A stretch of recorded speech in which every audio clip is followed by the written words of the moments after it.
আসসালামু আলাইকুম রহমতুল্লাহ। বর্ষার মৌসুম মানে ঝর্ণা যাওয়া, ঝর্ণা যাওয়া মানে মনের শান্তি পাওয়া। আর এই ঝর্ণায় আসলে মনে শান্তি পাবেন না এমন কোন মানুষ আছে? বর্ষা চলে আসছে, একটু বৃষ্টি হচ্ছে, ঝর্ণায় পানি নামতেছে, চলে আসুন এই ঝর্ণায়, আনন্দ করি একসাথে। এই ঝর্ণাটা কোথায় বলতে পারবেন?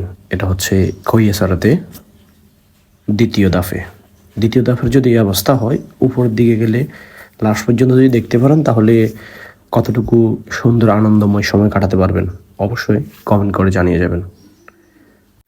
এই ঝর্ণাগুলোতে যারা আসবেন অবশ্যই সাবধানতা অবলম্বন করবেন। এককভাবে আসার জন্য কেউ চেষ্টা করবেন না। যখন আসবেন তারা 4-5 জনের একটা টিম নিয়ে আসবেন, তাহলে সুবিধা।